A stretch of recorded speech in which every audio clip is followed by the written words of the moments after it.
Greetings, ladies and gents, and welcome to this latest edition of Tales from Outer Space, where I take stories from across the internet and read them for your entertainment. This particular story is called Nobodies, written by NarodnayaToast. Anwen was a nobody. At least, that's what her elders had told her when she was 11. We got born into the dirt, and that's where we will stay, they said. No good comes from being known in Arkspire. They had a point. She had thought at the time. The wizards and highborns were known to meet gruesome and public ends, typically before the age of 40. If Anwen was lucky, she had been told she might just make 70 unless she caught a particularly violent fever. So a nobody, she stayed.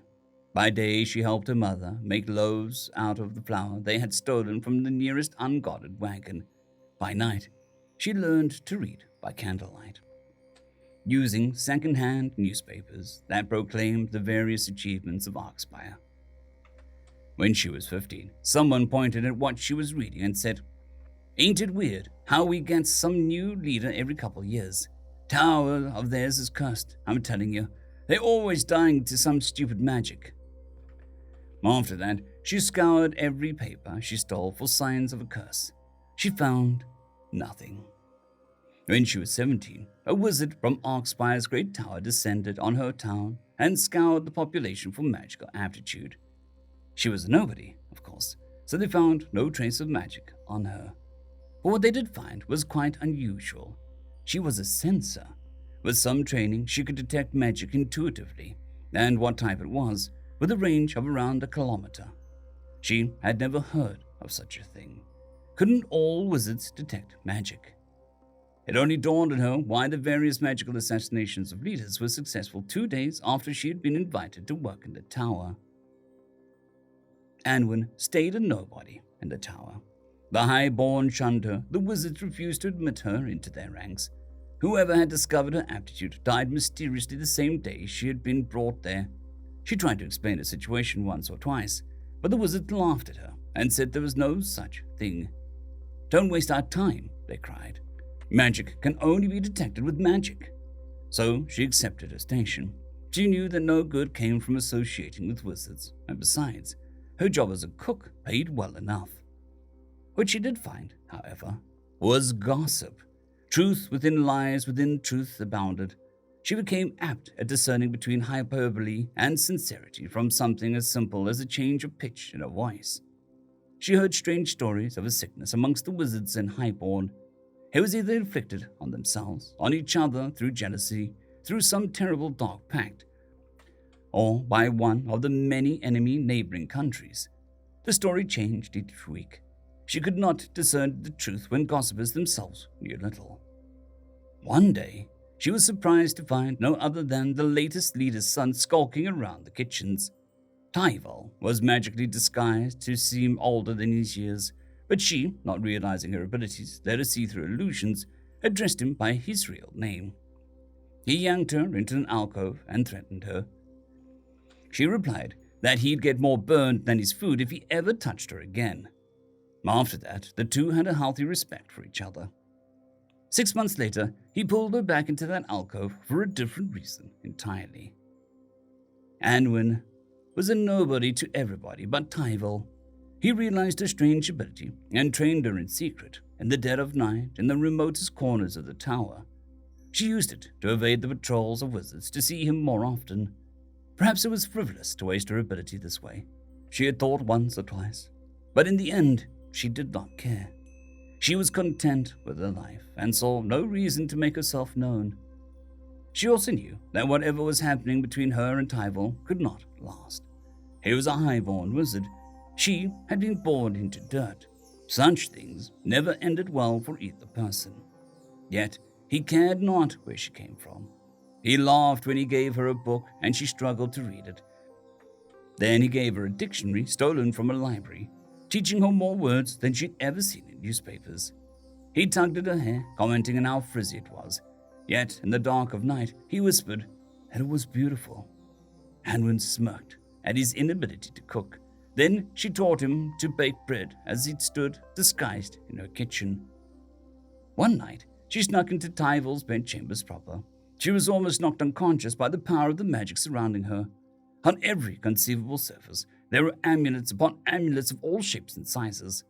Tyval explained that they gave protection to those that wore them. Then he confided in her that he had made them too late. "It's the sickness," he said. "What do you know of it?" Anwen replied with every story she had heard. Tyval let out an unhappy laugh. One of the gossipers was right. It's Riva, country to the north. They're killing off our elites so they can invade. The next morning, she awoke to the sunrise and to Tyval pressing an amulet into her hands. "This is my most dangerous work," he said. "I trust you with my life. If the tower ever falls, you have to break it." "Why?" she asked.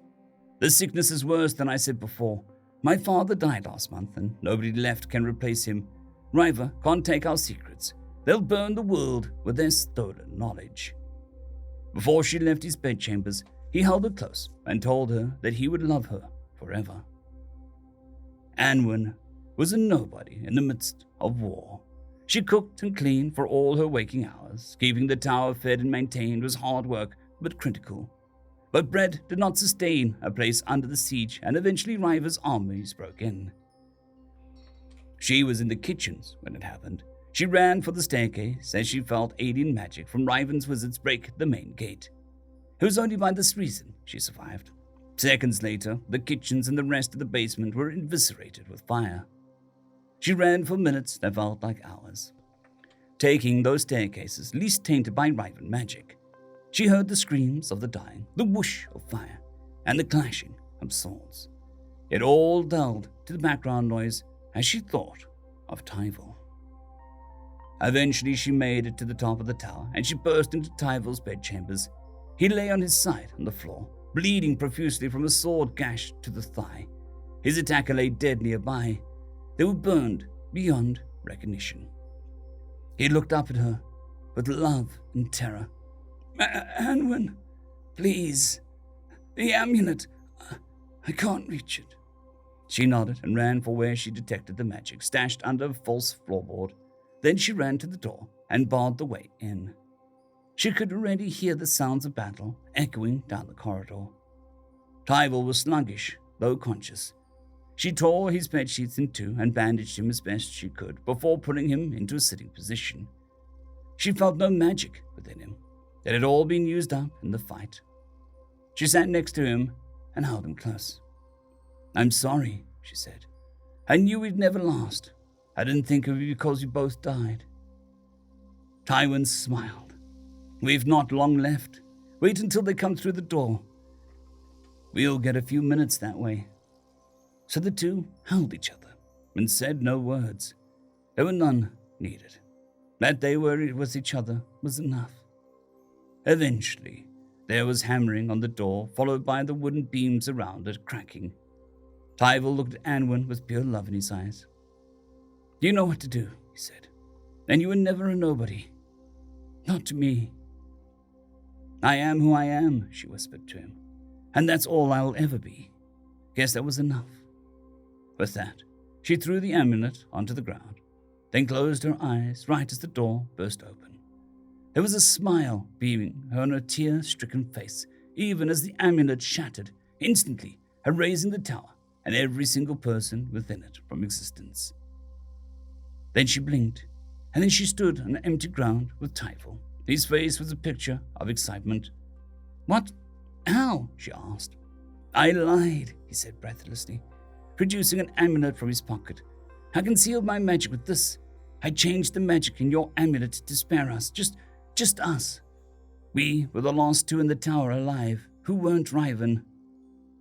"You didn't tell me," she accused. "You made me think that we were going to die." "I had to. The magic is complicated. A death spell like that doesn't work when anybody nearby is happy. I'm sorry. I don't want to lie to you." Anwen looked at Tyval with shock. "Everybody is dead. We're free," she said. "Nobody knows who we are anymore." "That's the point," he grinned wildly, then pulled her into a tight embrace. "We'd never have lasted as we were. This is our second chance." Anwul and Tyval were nobodies. They traveled all over Riven-occupied Arkspire and beyond. They found and taught more censors in secret, in the dead of night, where nobody could find them. Eventually, there were dozens, and Orcspire's underground rebellion was formed. Anwen and Tyval left once everything was underway. One day, 15 years later, the rebellion burst forth from the shadows in a blaze of vengeance, toppling Riva's puppet king from Orcspire's throne. After that, nobody dared covet Orcspire ever again. Anwen and Tyval lived as nobodies in a prosperous Orcspire. Anwen stole flour with practiced stealth, and Tyval baked bread with magical flame. They lived quietly, though when it took their fancy, they found and trained children with magical aptitude. Those children would grow up to be great forces in forming a new government of Orcspire, though none of them could remember who trained them. They built not towers, but public institutions and research labs, and 6 branches of government, as technology surged through innovation, combining itself with magic in ways nobody could have dreamed of. Orcspire became the center of the world. It was 50 years later that the first citizen of Orcspire took to the stars in a flying boat.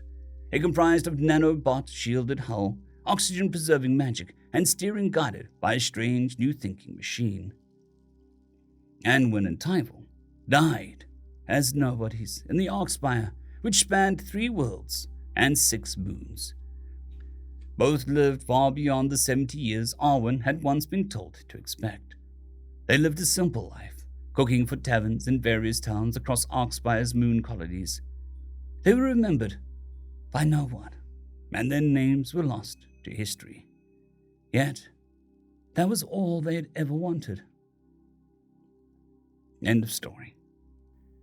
I would just like to thank the T5 supporters: Bushmaster 117, Casper Arnholtz, Draxoon WRE, Elijah Silvercross, Gray, John Carrington, and Severin Cerberus.